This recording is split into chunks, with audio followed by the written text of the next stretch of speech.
શ્રી ગણેશાય નમઃ. મિત્રો, તમારું સ્વાગત છે આપણી યુટ્યુબ ચેનલ રાધાકૃષ્ણ ભક્તિધારામાં. આજે આપણે જાણીશું શ્રાવણ મહિનામાં કયા લોકોએ શ્રાવણ સોમવારનું વ્રત ન કરવું જોઈએ અને કયા કામ ન કરવા જોઈએ. જો તમને આ વિડીયો પસંદ આવે તો આ વિડીયોને લાઈક કરજો, શેર કરજો ને આપણી યુટ્યુબ ચેનલને સબસ્ક્રાઈબ કરી બેલ આઇકન દબાવજો. તો ચાલો શરૂ કરીએ. આ 10 લોકોએ શ્રાવણ સોમવારનું વ્રત ભૂલથી પણ ન રાખવું જોઈએ.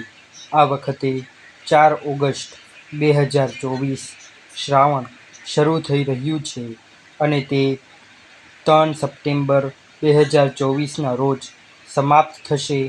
આ સમય દરમિયાન મોટાભાગના લોકો શ્રાવણ સોમવારે ઉપવાસ કરે છે. શ્રાવણ મહિનામાં ઘણા તહેવારો આવે છે, જેમાં શ્રાવણના સોમવારે ઉપવાસ રાખવાનું વિશેષ મહત્ત્વ છે, પરંતુ શાસ્ત્રો અનુસાર કેટલાક લોકોએ વ્રત ન રાખવું જોઈએ.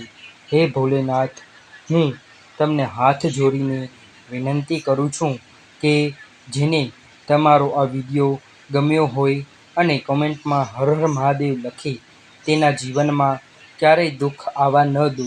મિત્રો, વિડીયો ખૂબ જ મહત્ત્વ બનવાનો છે, તો વિડીયોને સ્કીપ કર્યા વગર અંત સુધી જરૂર જોજો. પહેલો વ્યક્તિ છે માસિક સ્ત્રાવની સ્ત્રીએ ઉપવાસ ન કરવું જોઈએ, કારણ કે આ સમયગાળા દરમિયાન અશુદ્ધિઓ હોય છે અને ઉપવાસ કરવામાં મુશ્કેલી પડે છે. બીમાર વ્યક્તિએ ઉપવાસ ન રાખવો જોઈએ. બીમારી કે તાવ વગેરેમાં પણ વ્રત ન રાખવું જોઈએ. જે વ્યક્તિ લાંબી યાત્રા પર હોય તેણે વ્રત ન રાખવું જોઈએ.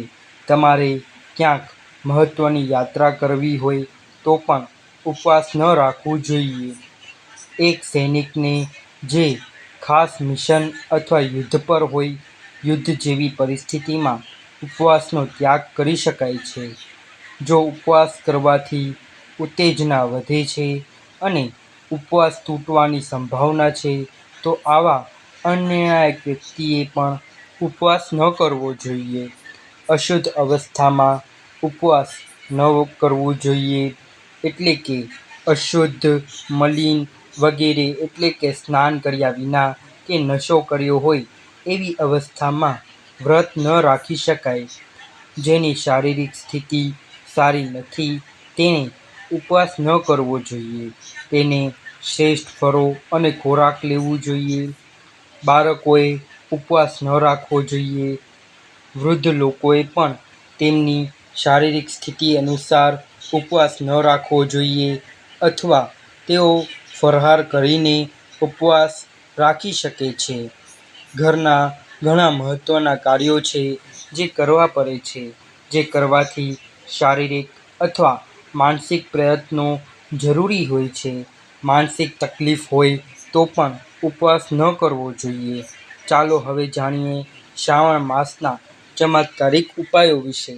આ ઉપાય શ્રાવણ મહિનામાં 31 દિવસ સુધી કરો. આ પછી આ બેલના પાન શિવલિંગ પર ચઢાવો. આ ઉપાય લગભગ 21 દિવસ સુધી અનુસરવો જોઈએ. આમ કરવાથી દેવી લક્ષ્મીની કૃપા પ્રાપ્ત થાય છે. ઉપરાંત ભક્તોના જીવનમાં સુખ શાંતિ રહે છે. આર્થિક સમસ્યાઓનો અંત આવશે. શિવલિંગ પર સોમવારે ઓમ નમઃ શિવાય મંત્રનો જાપ કરતા સમયે શિવલિંગ પર 5 બેલના પાન ચઢાવો. પૂજા કર્યા પછી આ બેલના પાંદડાઓ પર ઓમ નમઃ શિવાય લખો અને તેને તમારી તિજોરીમાં રાખો. આ ઉપાય કરવાથી આર્થિક સમસ્યાઓથી રાહત મળે છે. વેલાનો છોડ લગાવો.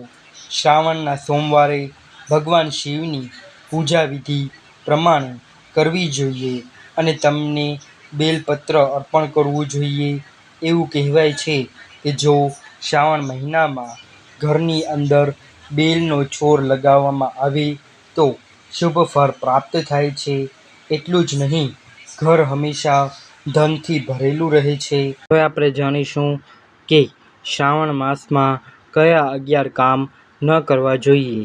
પહેલું, શ્રાવણ માસમાં પાંદડાવાળા શાકભાજી જેમ કે પાલક, લીલોતરી વગેરે, તેલયુક્ત અથવા મસાલેદાર ખોરાક, લસણ અને ડુંગળી, માછલી અને માંસાહારી ખોરાક, મૂળો, રીંગણ, ગોળ, મીઠો, ખૂબ ખાટો અને ખારો ખોરાક, કાચું દૂધ, કઢી, મધ અને ખાંડ ટાળવી જોઈએ. આ મહિનામાં આ વસ્તુઓ છે જે રોગોનું કારણ બને છે. તાંબાના વાસણમાં ભોજન ન કરવું જોઈએ. બીજું છે, શ્રાવણ મહિનામાં કોઈ પણ પ્રકારના નશાનું સેવન ન કરો, જેમ કે પાન, સોપારી, તમાકુ, આલ્કોહોલ કે અન્ય કોઈ પણ પ્રકારના નશાનું સેવન ન કરવું જોઈએ. ત્રીજું છે, જો તમે શ્રાવણ મહિનામાં બ્રહ્મચર્યનું પાલન ન કરો તો તમને પસ્તાવો થશે.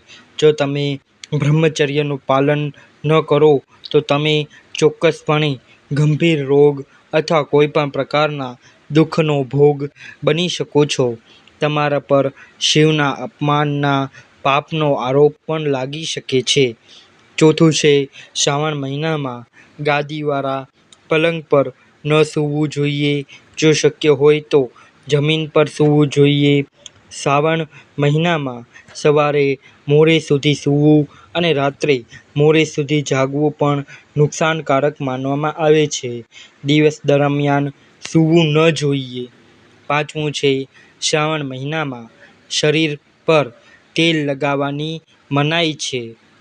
છઠ્ઠું છે, શ્રાવણ મહિનામાં દરરોજ સ્નાન કરવું જોઈએ. સ્નાન ન કરવાથી શરીર જલ્દી રોગગ્રસ્ત થઈ જાય છે. સાતમું છે, શ્રાવણ મહિનામાં કોઈ પણ શુભ કાર્ય ન કરવું જોઈએ, જેમ કે લગ્નની વિધિઓ, જ્ઞાતિની વિધિઓ, ગૃહપ્રવેશ વગેરે. આઠમું છે, શ્રાવણ મહિનામાં શિવની પૂજા કરવામાં કોઈ પણ ભૂલ ન કરવી જોઈએ, જેમ કે શિવલિંગ પર હળદર, કુમકુમ, કેતકીનું ફૂલ અથવા તુલસી અર્પિત કરવી. શિવલિંગની સામે તાળી પાડો અથવા શંખ વગાડો. શ્રાવણ મહિનામાં જો કોઈ તમારા ઘરે આવે તો જેમ કે ગાય, બળદ, સાધુ વગેરે બધા મહેમાન છે, તેમને ભગાડવા ન જોઈએ. 10મું છે, શ્રાવણ મહિનામાં કોઈનું અપમાન ન કરવું જોઈએ. ખાસ કરીને દેવતાઓ, માતા-પિતા, શિક્ષકો, પત્ની, મિત્ર અને મહેમાનો. આ મહિનામાં કોઈ પણ જીવને નુકસાન ન પહોંચાડવું જોઈએ. 11મું છે, આ મહિનામાં દાઢી કે માથાના વાળ ન કપાવવા જોઈએ. નખ પણ કાપવા ન જોઈએ. તો મિત્રો, તમને આ અમારો વિડીયો પસંદ આવ્યો હોય તો આ વિડીયોને લાઈક કરજો, શેર કરજો ને આપણી યુટ્યુબ ચેનલને સબસ્ક્રાઈબ કરી બેલ આઇકન દબાવજો અને કોમેન્ટ બોક્સમાં હર હર મહાદેવ અવશ્ય લખજો. ધન્યવાદ. હર હર મહાદેવ.